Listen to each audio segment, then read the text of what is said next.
messing around. All righty then. Hannah, it seems as if we're back for a Loft meeting. I know I have to do this quiet air horns because why? my enthusiasm was being questioned. Yeah. For being too overzealous. Is that what they told you? Who told you that?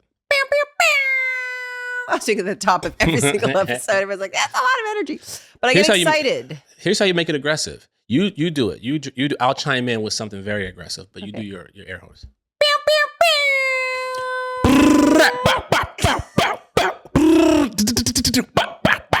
I think it made it better. Second Amendment, motherfucker. So it's a chill loft meeting, you guys, as you guys can tell. Okay. I will dive straight into our first email. You know what loft meetings are about. It's when y'all join the show.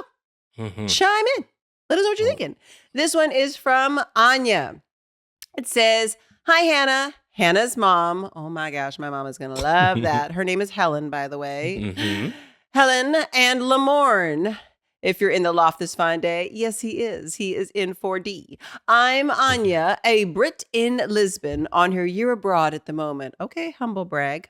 I was listening to a loft meeting and making my coffee, which made me wonder, what would your characters and the rest of them order at a coffee shop? What would be their order? In my head, Cece likes a black coffee, whilst Winston is a frappe. If that makes any sense. Of course, feel free to disagree. And it would be remiss. Oh, I also would be remiss if I didn't ask, since the gang always go to the bar, what would each character be if they were a cocktail? Or would they be their own drink? What would it be? Love you both and the rest of the team for this podcast, as well as the show, which is always on as I'm snuggled in bed or falling asleep. Thanks for all that you do, Anya. Aw, thank you, Anya. Anya. Thank you. She's in Lisbon. Love Lisbon. Love Lisbon. Never been, but I love Lisbon. I have been. Of course you have. You're fancy. I'm always somewhere. That's why I spent a month in Portugal. What? I was also a Brit in Portugal. Sheesh. Yes, I know. I got the passport and everything. You got the shoulder pads to prove it. Bing, bing. Okay, what would the drinks be? I feel like Nick Miller would just be like, just want like Nescafe or Folgers in a cup. He'd just be like, just take the pot of coffee at Denny's and pour it in. Actually, I'll do one even better. He'll just eat the coffee grounds. Yeah, chewing the coffee beans. It's more efficient. It's good that way. That's for sure. I feel like a latte. Wait, are we doing every character? I think so. But I went through the cast. I would say a latte for Jess. Okay. What would Winston be? Well, for his coffee, Winston. She's kind of on brand. The frappe. I feel like you'd be an iced coffee because Winston always has to do something weird. He wants hot coffee cold. Well, Winston is also a cop, so I do think he likes his coffee hot. He'd have the early. Dunkins. So he would have Dunkins, but he would also have a lot of sweetener in it. That's right. 9 sugars. And also oat milk. Right. He would go. Winston is very much so like Lamorne. Is lactose intolerant. I'm lactose intolerant, and he can't have the whole milk in there. He needs his oat milk, maybe even some almond. I love an almond milk, right? So I would definitely say something like that with some sweetener. Schmidt would be like either like an espresso or like a cappuccino. Well, he would have to have it from a specific espresso sommelier. This is, by the way, what it was like with Max, because we'd all show up at work at whatever to 6 a.m, and I would just get the coffee that was there. But Max would stop at Kings Road on Beverly, and he would get his coffee from there because he said he had the best coffee. And I will never forget asking Max once. I was like, how many times is too many times to microwave your coffee? And he was like, all the times. I was like, you've never microwaved your coffee? And he gave me a look that was so Schmidt, but it was Max, where he was just like disgusted. And I laughed so hard. I was like, they cast you so perfectly, sir.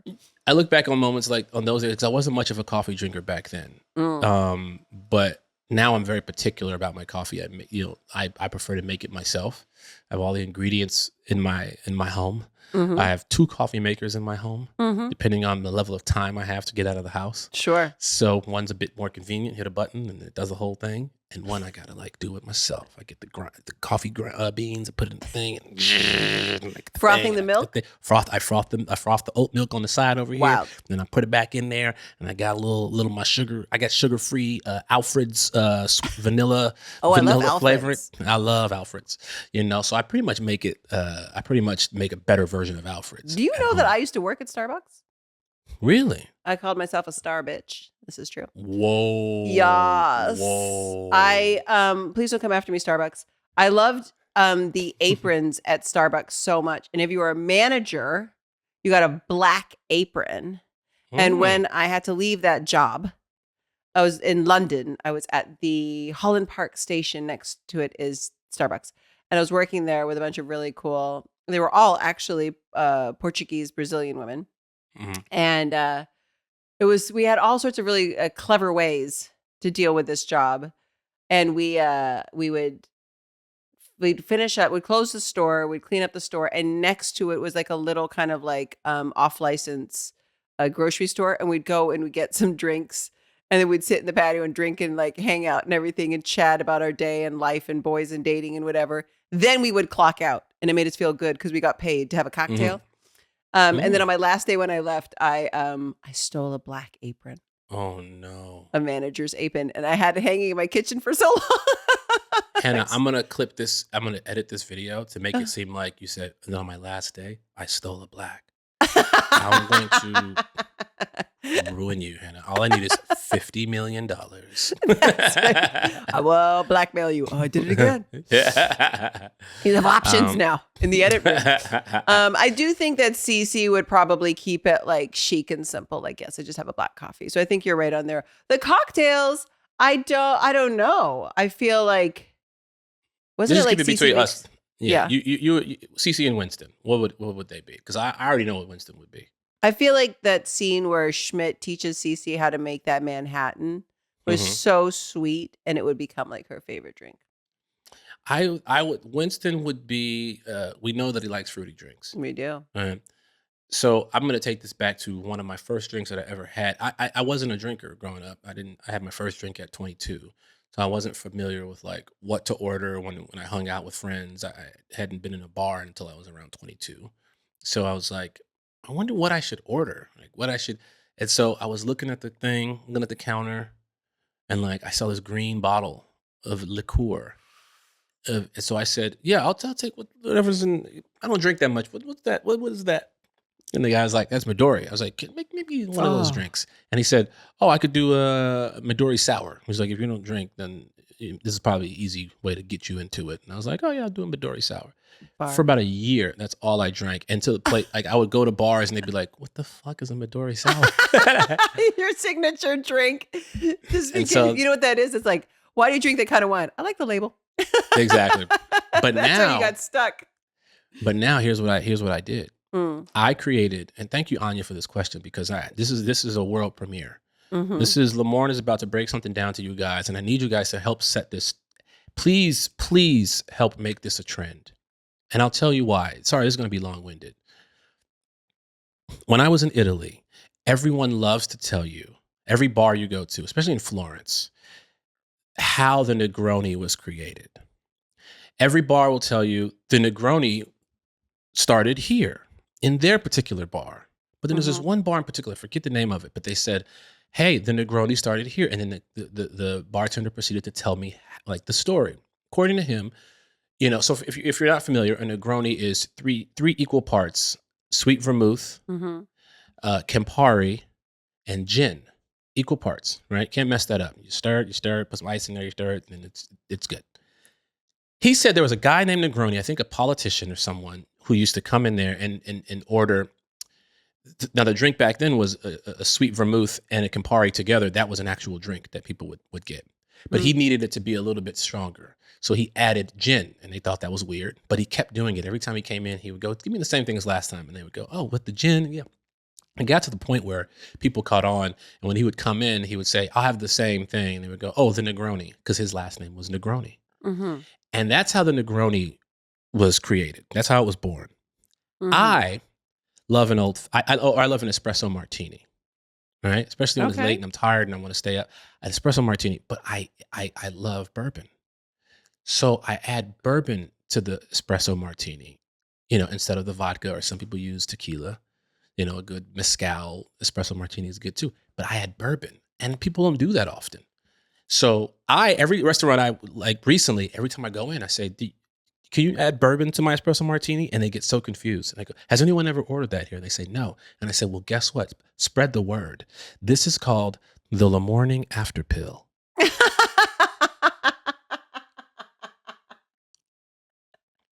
The Lamorne After Pill. So, folks, if you're out there, if you're underage, don't do this. If you're 21 and up, please, or if you're in a different country where you can drink at 12 or something, feel free to go ahead and order the Lamorne After Pill, the espresso martini with a splash of bourbon. No, it's instead of the spirit is bourbon.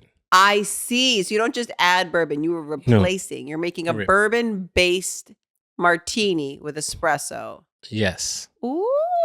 I would try that. I'll have a Lamorne After Pill. You got to try it. You got to try it. Yep. I'm into it. In 500 years, I want people to share the exact same story I just shared about Negroni and talk about this moment. And this is proof. This video will live forever. LMP is just going to be on every cocktail menu now. Woo! La map. La map. La map. All right, thank you. Okay, Shannon. Okay, here we go. Hey, Hannah and Lamorne, longtime listener / watcher, first-time writer. Ooh, first, I would like to say that I just lost my cat a few weeks ago. Man, and I stayed home from work the next few days to cope. I put New Girl on to keep my mind off things, and the episode I happened to be on was Ferguson's funeral. Oh, man. As crazy as it may seem, watching that back helped me not feel so alone and feel like someone else knew what I was going through. So for that, I thank you. Now on to Dice. While I was watching, I noticed when Nick is talking to Coach about diving for rings in the pool, you can see Cece trying not to laugh in the background. Do you remember if those lines were scripted, were they alts, or improv by Jake? And finally, something I think about quite often.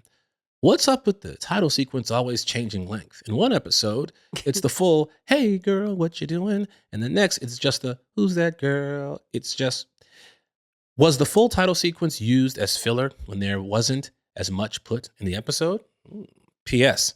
I'm here for the bear hunts. I just lost all respect for you. Much you love. You were into Shannon, and now you're Shannon. just like, Shannon, I won't. Shannon. Ugh. You know how John Mulaney, he takes these collars on his Netflix show now? Mm-hmm. He takes these collars, and if the person just comes out the gate wrong, he just hangs up, and then he just gets another collar. That's what I feel like just happened with you and Shannon. I'm not going to answer these questions, Shannon. Shannon. She's smart, though. She saved the BS for last. Well, I'm all in, Shannon. I'm so sorry you lost your cat. And I think it's important. I just had someone very dear to me lose their cat, and it was a surprise, and it was super sad. And they did the same thing. They took like a few like mental health days to grieve. Your pets are your family, and I think it's important. And a lot of people don't understand it, and so I'm happy you took that time for yourself. I do know on Dice, because they put Nick and Coach together a lot, and those two are bit crazy with each other. Mm-hmm. And there is a lot of improv and things that happen, and it is impossible not to laugh through it. So I am going to go with the feeling that it probably was an improv or a bit that they were doing. Or if it was a tight shot, somebody was pinching the other person under the camera, being ridiculous right before to make each other laugh, which then, of course, is contagious and makes us all laugh. And what about the theme song thing? I've sometimes wondered myself. I know what that is. It's episode length. She had it. It's episode length. Right, it is. Right. Depending on what we have for that week, and we try to. So when we're editing an episode, it's the whole thing. It's title to end credits. That's why sometimes the end credits are sped up, and because you have to show them all. And in the opening title sequence, the song can be as quick as we need it to be. Mm-hmm. Remember when it changed? when it was just like pictures of us. That was really quick. Dun, dun, dun, dun, dun. And that was Yeah, it. they got rid of... Remember we shot a whole different one? Yeah. I don't know if people know that. We actually shot a whole new opening sequence because Coach had joined the show and Cece wasn't in the opening credits. And it was like, okay, the show has gone on long enough. These are the series regulars on the show. A lot of them aren't here. Like, let's make a new opening. And it was awful. Nobody liked it, right? It was like this thing, but then they just used the pictures from that day that we did it. Yeah. And then they just used it as like a still where they kind of made it move a little bit and they kept the theme song. Yeah. I forget, was that what we shot at the pier? No, this was on a stage and it was like random. It was like out of nowhere. We'd finished a day and they're like, we're just going to have you guys all go over to the soundstage. And it was like this really thrown together thing. I don't remember the why of it because I don't think it was told to us. We were just doing it and it just didn't work or jive and wasn't as cool as like the first one we always did. And so they just had to adjust and adapt. Yeah. Because that's what happens, folks. That's what happens in these things. Yeah, we only have a certain amount of time. Yeah. And also, Shannon, fun fact. Well, bad choice of words. Interesting fact. I have Ferguson's tombstone. Do you? Yeah. You took the tombstone? Yeah. So you have like a fake pet cemetery at your house? What I did in my last house is I used to keep it in the garden. And so when people would come over, I would go, oh, let me show you where I had orange tree, I had pomegranate trees, I had lemons and citrons and all that stuff. And I would show people. And then in the corner, it had like a little raised piece of dirt. and Ferguson's tombstone, people would go, what? Did you bury a cat here? And I go, nah. How can I make this weird moment weirder for you? No, that's not my cat. And also, the cat's not real. It's fictional. But something is in the ground. Yeah. Let's move along. Yeah. All right. Our last question says, Dearest Hannah. All right, fine. That's where that ends. There's a comma. All right, whatever. The Bear is a resplendent experience filled with laughs and show history. I loathe that Lamorne has made you question this cherished fan theory. Without it, the hunting party's been dismantled and unmoored. For shame, Lamorne. Who is this? No one wants to hunt alone. It's probably my mom. I would request that you return to weekly breakdowns at the end of the season. I can't remember all the times I saw the bear. It's like I didn't see any bears at all. And while I appreciate an official list, I miss hunting with you regularly. Lamorne, would you be willing to do a timed bear hunt each episode? No more than 3 minutes? Super quick. It would ease the suffering of the hunters, and you would have even more of our love and devotion. And who doesn't want that? Thank you for considering my inquiry. Yours sincerely, Miss Bridgerton of the Bear Hunt. Okay, you know what? This disgusts me on so many levels. Okay, Miss Bridgerton of the Bear Hunt. What year are we in while you're speaking like this? What year are you in while you're speaking to thee? To thee? In such a manner. And then she doesn't even address, well, you don't even address me in the dear. Say, Dear Hannah, will you please tell Lamorne? Dearest Hannah. Dearest Hannah. Okay, I don't like this at all. And then you have the audacity to then ask me to do something? No, I will not be timing anything. I say nay. I say nay to thine inquiry. Nay, I say. How darest you? I loathe Lamorne. I mean, you're a beautiful writer, Miss Bridgerton of the Bear Hunt. Unfortunately, this is a co-hosted show, and I have been vetoed. But I will say, if you go to the end of season 3, you will see I did a very long episode where I also dressed like I was hunting for the bears. And I went through every single episode and I read every single thing. So please continue the bear hunt. Keep track. Email it in so you don't have to remember at the end. Just keep emailing it. We keep track of it with you. And then I'll see you at the end of season 4 and we will do the thing that we do. And loathe Lamorne does not have to be part of it. It's not that first of all, let me just say this. It's not that I don't want to be a part of it, Hannah. Here's the problem: is that it wasn't a thing.